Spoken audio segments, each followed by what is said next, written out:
오늘도 은혜 받읍시다. 평소에는 잘 몰랐는데 이 영상으로 수원으로 나간다고 그러니까 굉장히 신경 쓰이네요.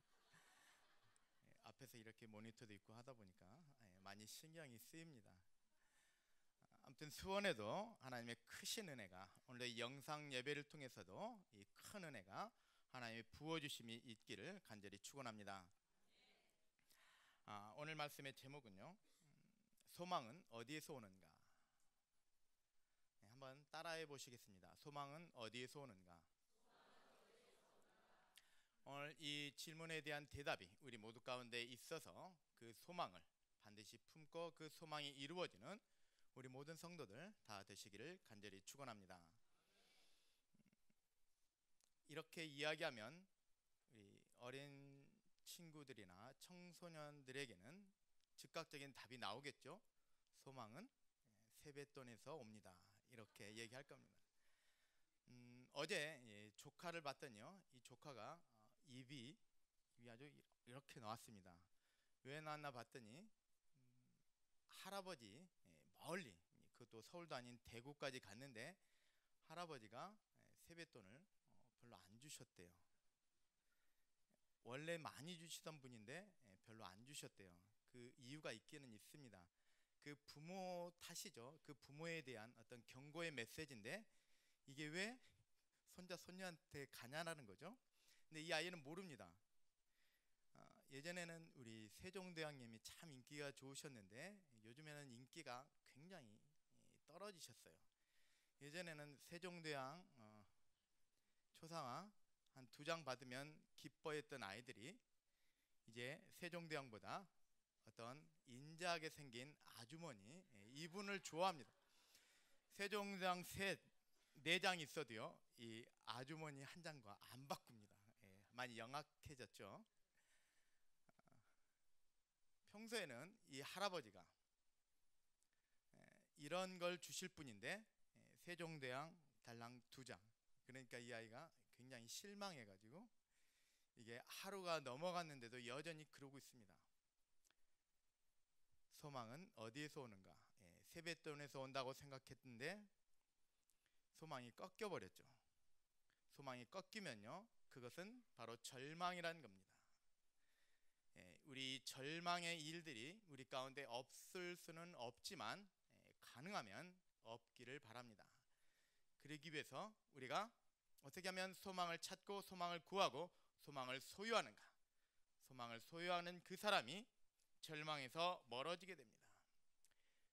소망의 다른 면이 바로 절망이라는 거죠. 절망에서 떠나고 소망에 가까워지는 우리 모든 성도들 다 되시기를 바라면서 오늘도 이 말씀, 참 은혜로운 말씀 되어지기를 간절히 제 자신이 한번 소망해 봅니다. 우리 역사에서요, 소망이 있었던 때가 있습니다. 그때가 언젠가면요, 여러 가지 사건이 있기는 있지만 특별히 임진왜란 때 이순신 장군을 통해서 일어난 일입니다. 어떤 영화에서 그런 대사가 나옵니다. 17대 1로 싸웠는데 이겼다. 참 대단하죠. 17대 1로 싸웠는데 별로 다치지 않고 이겼다. 몇 대 맞지 않았다. 참 대단하다라고 생각합니다. 그런데 17명 중에 1명이었다. 이렇게 얘기하면 좀 얘기가 달라지죠. 아직 이해가 안 되시는데, 열세라는 거죠. 1대 17로 싸운다는 건 사실 일어날 수 없는 일인데 만약에 그 1명이 17명을 싸워서 이겼다라면 참 대단한 일이다, 이렇게 생각할 겁니다. 임진왜란 때 우리나라 곧 조선에 배가 12척이 있었습니다. 외구 일본의 배는요 133척이었습니다. 맞붙습니다. 10배가 넘습니다. 그런데 아주 놀랍게 우리나라가 이겼습니다. 조선이 이겼습니다.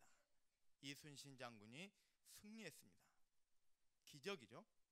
사실은 이건 소망입니다.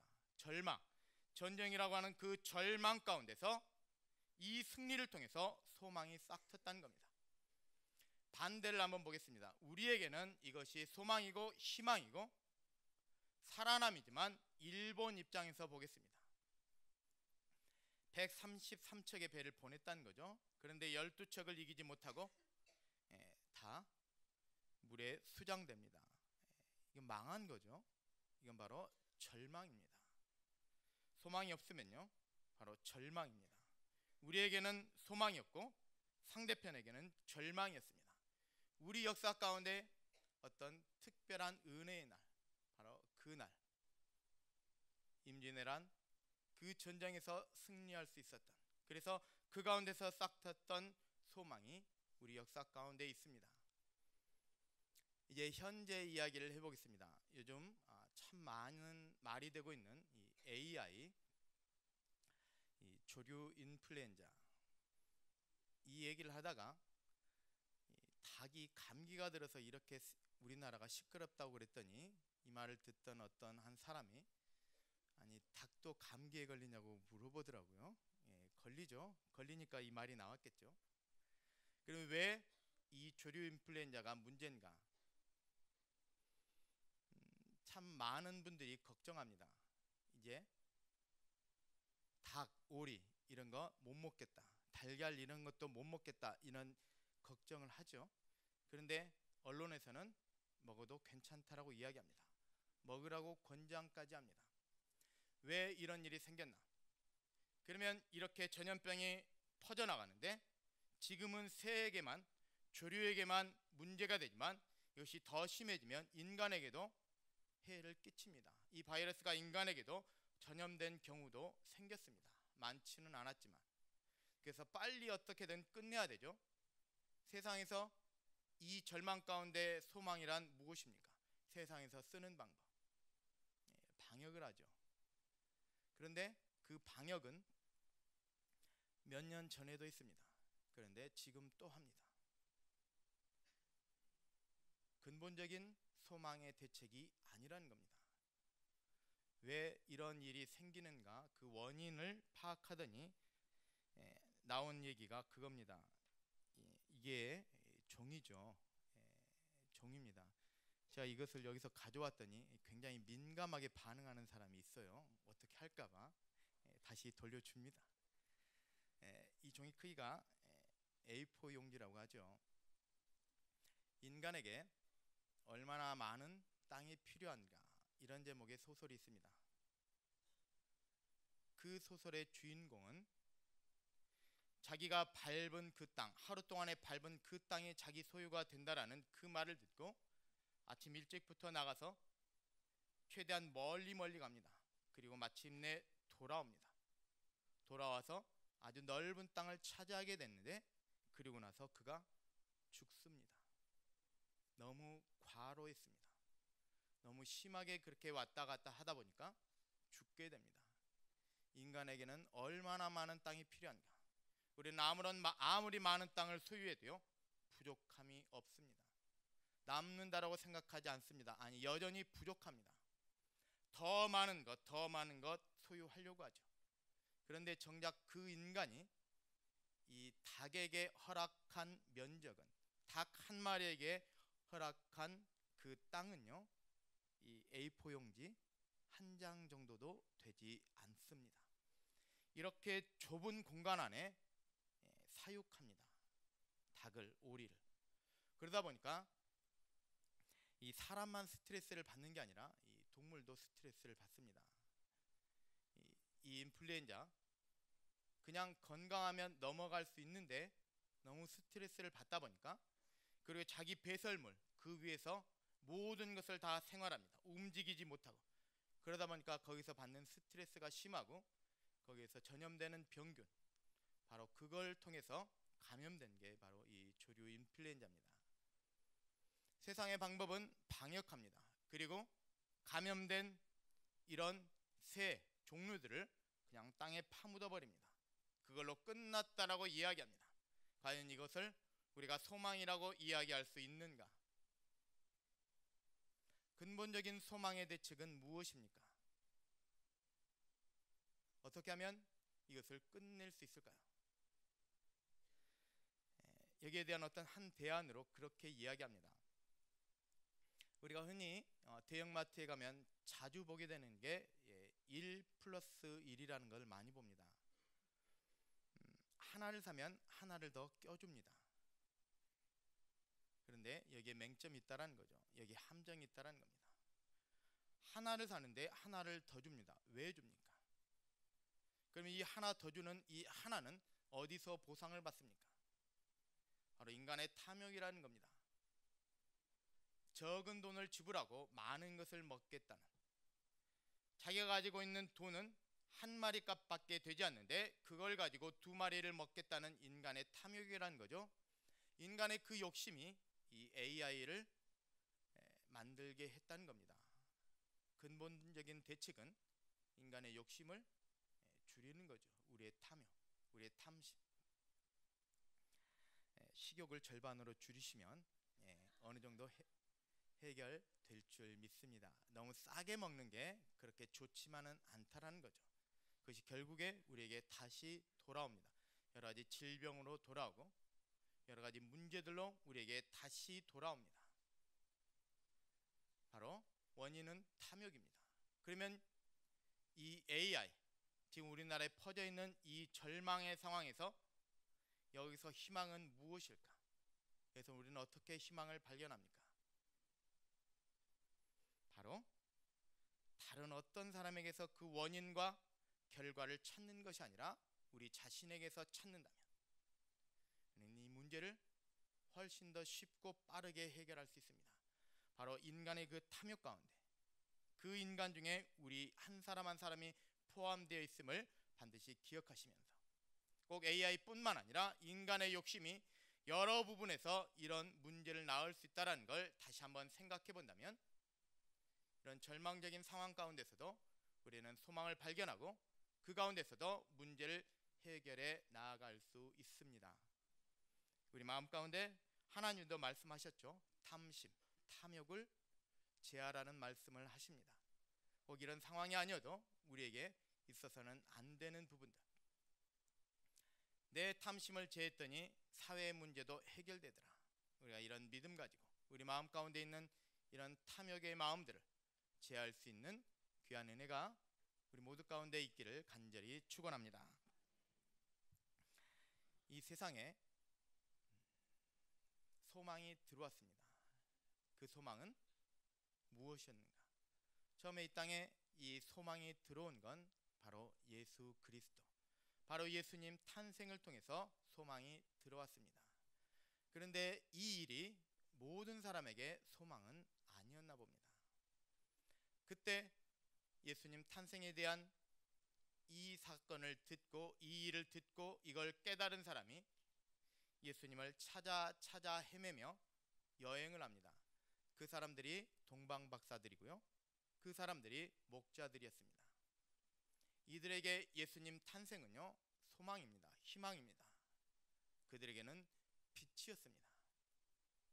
그래서 그들은 예수님을 찾아서 예수님 앞에 와서 경배합니다. 예물을 드립니다.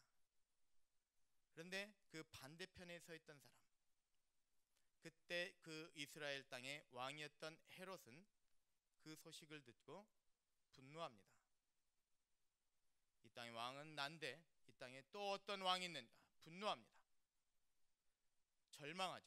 그리고 이 사람이 했던 일은 2살 이하의 아이들을 다 몰살해버립니다. 다 죽여버립니다. 왜 우리에게 소망이 있어야 됩니까? 소망이 있으면 바로 그 소망 때문에 주님 앞에 경배하고요. 소망이 없으면 절망만 남습니다. 절망은 죄를 짓습니다. 마치 헤롯과 같이 자기의 분노를 다른 곳에 표출합니다. 그것이 왕으로서의 그 지위를 이용해서 어린아이들, 영아들, 2살 아래에 있는 모든 아이들을 다 죽입니다. 학살하죠. 이런 일을 하게 됩니다. 반드시 우리 가운데 이 소망이 있기를 간절히 축원합니다. 이렇게 예수님 탄생을 통해서 소망이 이 땅에 들어왔습니다. 그리고 예수님이 그 땅에서 복음을 전하실 때 많은 사람들이 예수님께 옵니다. 니고데모라고 하는 사람이 있습니다. 요한복음 3장에 보시면 이 사람이 예수님 앞에 옵니다. 이 사람은 나름대로 공부를 많이 한 사람입니다. 그래서 많이 알고 있다라고 생각한 사람입니다. 그런데 예수님을 통해서 이 사람이 거듭남, 다시 태어남에 대한 말씀을 듣게 됩니다. 그 전에는 몰랐다는 거죠. 그 전에는 자신이 어떤 위치에 있는지, 어떤 것을 알고 어떤 것을 몰랐는지조차도 몰랐는데 예수님을 통해서 거듭남에 대한 말씀을 듣습니다. 그리고 비로소 거듭남에 대한 소망을 품습니다. 또 한 사람이 있습니다. 사마리아 여인. 이 여인은요, 주변 사람들을 만나는 것을 싫어합니다. 그래서 하루 한 번 마셔야 되니까, 물을 마셔야 되니까 하루 한 번 우물가에 나옵니다. 이것이 이 여인의 유일한 외출입니다. 이 여인이 우물가에서 물을 깃다가 예수님을 만납니다. 예수님을 만나서 이 여인이 변화됩니다. 그전에는 자기에게 소망이 없다라는 것, 절망이라는 것조차 깨닫지 못했는데 예수님을 만나고 나서 이 여인에게 소망이 생깁니다. 그리고 나서 이 여인이 했던 일은 자기의 그 물동이를 버려두고 사람들을 초청합니다. 우리가 기다리던 메시아가 여기 있다. 메시아를 전합니다. 이렇게 바뀝니다. 그 전에는 소망이 없었는데 이제 메시아가 소망됩니다. 메시아, 곧 예수 전하는 것이 이 여인의 소망이 되었습니다. 또 한 사람을 더 소개합니다. 삭개오라고 하는 사람이 있습니다. 이 사람에게 소망은 그 전까지는 돈을 많이 버는 것, 그것이 이 사람의 유일한 소망입니다. 이 사람은 직업이 세리입니다. 세리는요, 다른 사람에게 세금을 부과합니다. 그리고 많이 부과하면 부과할수록 자기의 소득이 늘어납니다. 이러다 보니까 착취할 수밖에 없는 직업입니다. 이 사람은 다른 사람을 착취해서 이득을 보던 이런 사람입니다. 그에게 유일한 소망은 다른 사람에게 이미 손가락질 받으니까 그거 생각지 않고, 그거 구애받지 않고 그냥 많은 돈을 버는 것, 아마 이 사람의 유일한 소망이었을 겁니다. 그런데 이 사람이 예수님을 만났다는 거죠. 예수님을 만납니다. 그러면서 이 사람이 바뀌죠. 내 재산의 절반을 가난한 사람들에게 나누어 주고 남의 것을 내가 불의한 이득을 취했다면 그것을 더 갚겠다. 이렇게 바뀝니다. 목적이 바뀝니다. 삶의 소망이 바뀝니다. 그전에는 돈이 전부인 줄 알았던 이 사람이 다른 사람을 돌보는 것, 어려운 사람을 도와주는 쪽으로 바뀝니다. 여기에 나온 이 세 사람, 첫 번째 사람 니고데모, 잘 배운 사람. 또 한 사람은 사마리아 여인, 누구하고도 접촉하기 싫어하는 이런 은둔의 사람. 또 한 사람은 많은 사람들에게, 주변 사람들에게 손가락질 받던 이 사람. 바로 이 세 사람 공통점은 소망이 없다는 거죠. 아마 스스로는 소망이 있다라고 이야기하겠죠. 자기의 학식이 소망이고, 어떻게 보면 이 여인은 자기의 어떤 미모가 소망일 수도 있겠습니다. 그리고 이 삭개오는 재산이 많은 것이 소망일 수도 있는데 예수를 만나고 보니까 아니더라는 겁니다. 그리고 적어도 다른 사람이 보기에 이 세 사람은 소망이 없는 사람입니다. 아마 분명히 그러겠죠. 이 세 종류의 사람을 향해서 저 사람은 왜 사나, 이런 말을 하겠죠. 소망 없는 사람이라는 거죠. 그들이 소망을 찾게 됩니다. 무엇을 통해서? 바로 예수님을 통해서. 이 땅에 소망이 들어왔습니다. 언제 들어왔습니까? 물론 그 전에도 소망은 있었겠죠.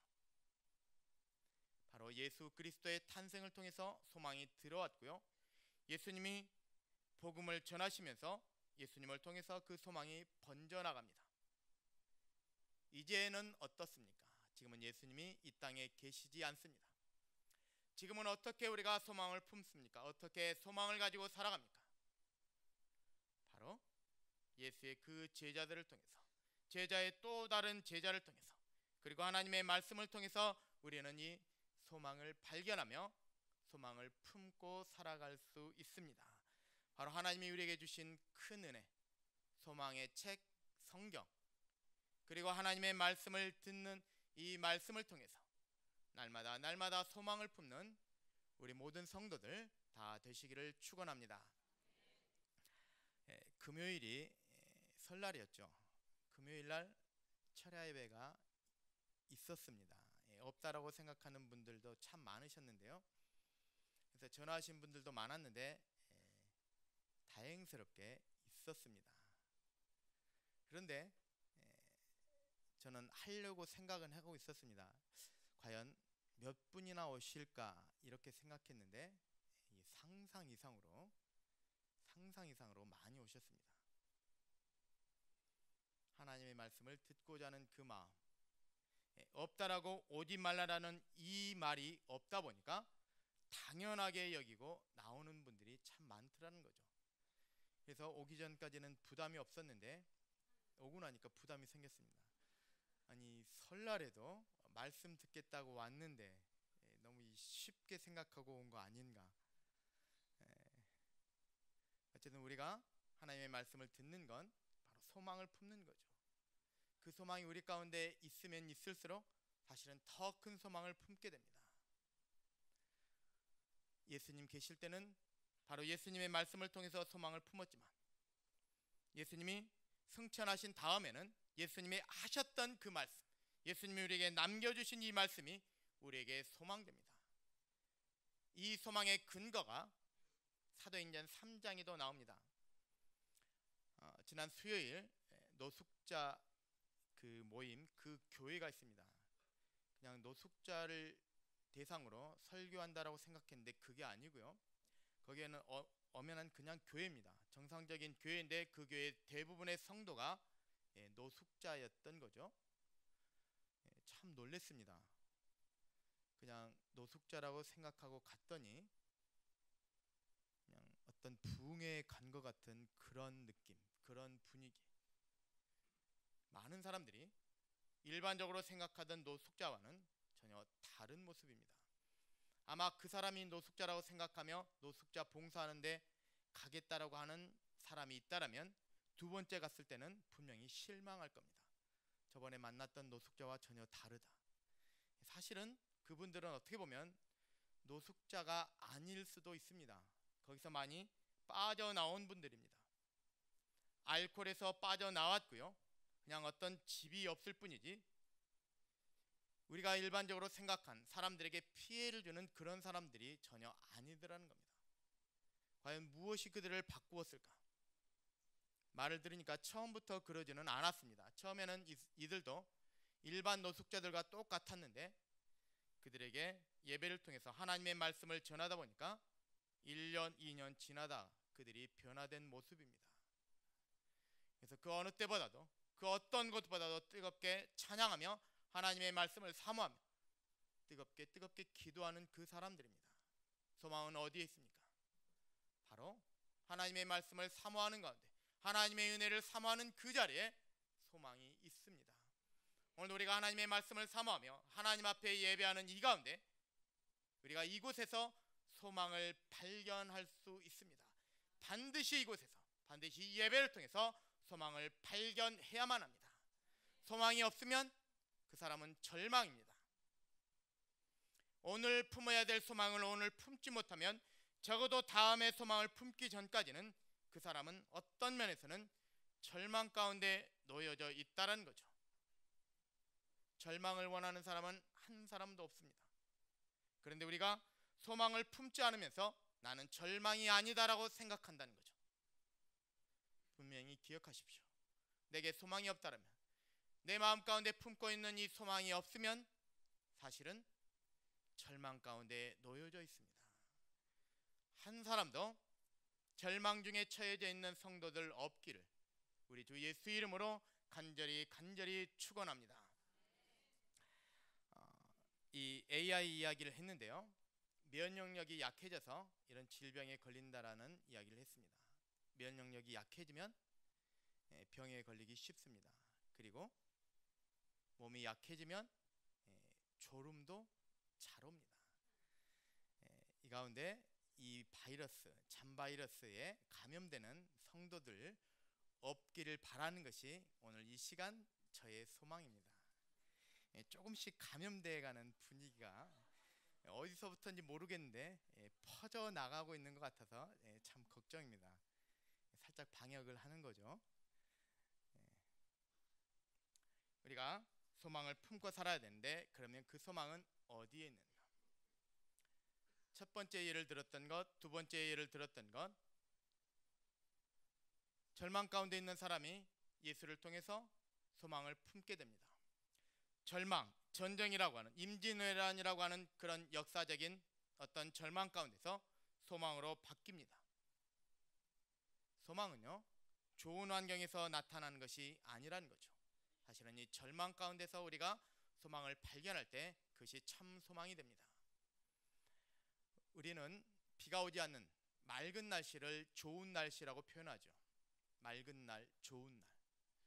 그 좋은 날이 1년 365일 계속되면 어떻게 됩니까?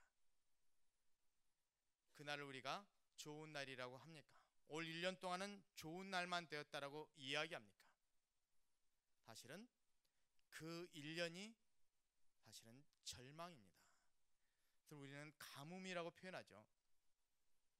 해 뜨는 날만 계속 이어지는 그 날. 그것이 1년이면 1년이 가뭄인 거고요, 2년이면 2년 가뭄입니다. 절대로 이런 좋은 환경만 계속된다고 해서 그것이 좋지는 않습니다. 소망은요, 절망 가운데서 피어나는 꽃과 같습니다. 절망 가운데 아무런 낙이 없다라고 생각되는 그 가운데서 소망은 피어납니다. 소망은 그곳에서 솟아납니다. 왜? 무엇을 통해서?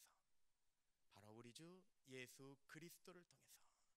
우리에게 예수 그리스도가 있다라면 지금 우리의 이 환경이, 우리가 살고 있는 이 환경의 날씨가 비가 오든 바람이 불든 그리고 큰 풍랑이 치든 이건 상관이 없다는 겁니다. 그 모든 것 가운데 우리 가운데 소망이 되시는 주 예수 그리스도를 우리가 붙잡고 살아간다면 그 모든 환경, 절망 가운데 있는 이 모든 환경은 언제든지 바뀝니다. 바다 위에 떠 있는 배, 그곳에 있던 제자들, 풍랑을 만났습니다. 그런데 거기에 예수님이 함께 하십니다. 예수님이 풍랑을 향해서 한마디를 하셨죠. 잠잠하라. 풍랑이 곧 잠잠해졌습니다. 우리 인생에 파도가 칩니까? 먹구름이 덮였습니까? 큰 비가 옵니까? 주님이 한마디 하시면, 멈추어라, 잠잠하라 한마디 하시면 우리의 모든 이 기상, 우리의 이 환경을 뒤덮는 좋지 않은 이 모든 것도 그 순간 잠잠케 되어질 줄 믿습니다. 예수님을 통해서 우리는 소망을 발견합니다. 좋은 날만 계속 이어지는 것, 좋은 환경 가운데만 놓여져 있는 것, 여기에 소망이 있는 게 아니고요, 바로 예수가 계신 그곳에 우리의 소망이 있습니다. 바로 예수 붙드는 사람이 소망의 사람이고 소망을 품는 사람이고 그 소망으로 살아가는 참 믿음의 성도인 줄 믿습니다. 그러면 이 소망은 누구에게 옵니까? 누가 이 소망의 주인공이 되어집니까? 로마서 1장 말씀을 한번 보겠습니다. 로마서 1장 16절 말씀을 함께 보겠습니다. 내가 복음을 부끄러워하지 아니하노니 이 복음은 모든 믿는 자에게 구원을 주시는 하나님의 능력이 됨이라. 어떤 사람이 이 소망의 주인입니까? 소망의 주인공 됩니까? 내가 복음을 부끄러워하지 아니하노니. 그러면 왜 복음을 부끄러워합니까? 누가 복음을 부끄러워합니까? 분명히 복음을 부끄러워했던 사람들이 있습니다. 그 사람에게는요, 이 복음은 하나님의 능력이 되지 못합니다. 그런데 복음을 부끄러워하지 않는 그 사람에게는 이 복음이 하나님의 능력이 되었습니다. 바로 이 사람이 소망의 주인공입니다. 복음을 부끄러워하지 않는 사람, 아니 복음을 자랑하는 사람, 언제 어느 때든 그 입에서 복음이 나오는 그 사람, 마치 그 마음이 답답해서 전하지 않으면 답답해서 견딜 수 없는 그 사람 가운데 하나님이 능력이 함께 하시고 그 사람이 바로 소망을 품는 사람이고 소망이 있는 사람이고 소망의 주인공인 사람입니다. 우리 모든 성도들, 복음을 자랑하는 사람, 복음을 늘 품고 살아가는 우리 모든 성도들 되어주셔서 소망의 주인공 되시기를 주님의 이름으로 간절히 축원합니다. 또한 어떤 사람에게 이 복음이 이 소망의 주인공이 되어집니까? 고린도후서 1장 말씀을 보겠습니다. 고린도후서 1장 8절 말씀입니다.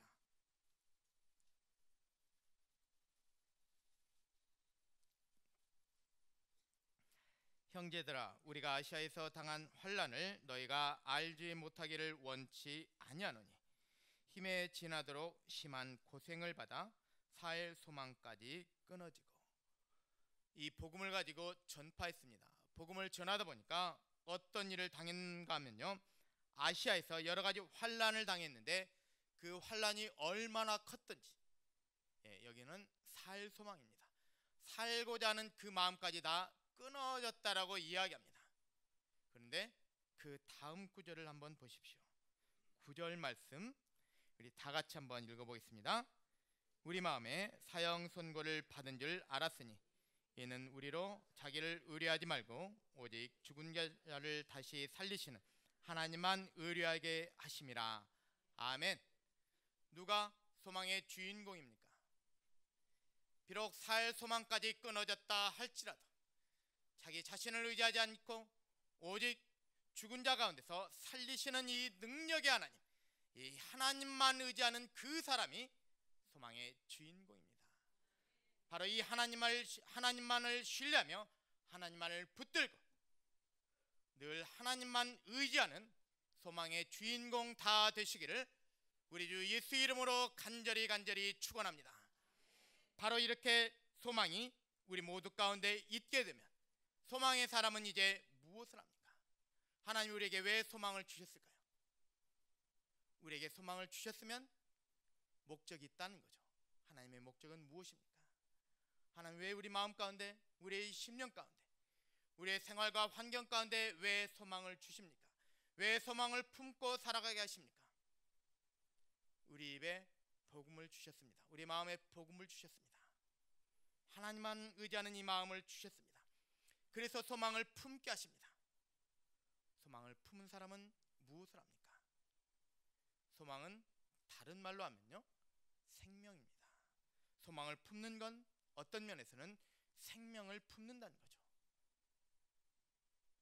품었으면 이 품은 건 언젠가는 마치 달걀에서 그 병아리가 나오듯이 언젠가는 그 알을 깨고 나올 때가 있습니다. 우리가 이 소망을 품습니다. 이 희망을 그리고 이 생명을 품습니다. 그럼 이것은 언젠가는 열매로 드러나는 결과가 있기 마련입니다. 우리에게 왜 소망을 주십니까? 우리에게 생명을 품게 하기 위함입니다. 여기에는 세뱃돈을 받는 사람보다 주셨던 분들이 참 많을 것 같습니다. 여러분 자녀에게, 후손에게 세뱃돈을 주셨죠. 그러면 거기에는 어떤 의미가 있습니까? 그냥 단지 어떤 물질입니까? 물질만 담아서 주셨습니까? 아니, 받는 사람은 어쩌면 그 액수만 관심 있을지 모릅니다. 하지만 주는 사람, 이미 지났지만 이 이후부터는 반드시 이것 하나 기억하시기를 간절히 축원합니다.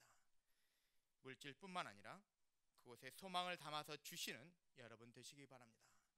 물질은요, 언제든지 줄 수 있습니다.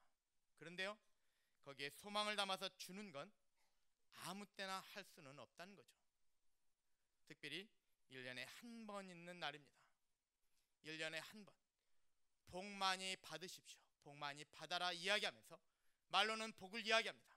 그런데 정작 주는 건 물질만 줍니다. 복은 주지 않습니다. 세상에서 말하는 그 복 받으라는 그 얘기, 오늘 말씀에 비춰보면 바로 소망이죠. 소망을 그곳에 담아서 주는 겁니다. 그런데 그 소망만 주려다 보니까 마땅히 줄 수 있는 방법이 없습니다. 눈에 보이지 않기 때문에. 나는 주는데 상대방은 받지 않습니다. 그래서 필요한 봉투가 그 세뱃돈을 주는 그 봉투라는 거죠. 세상에 비록 물질이지만 그 세상에도 얼마든지 생명이 들어갈 수 있다는 거죠.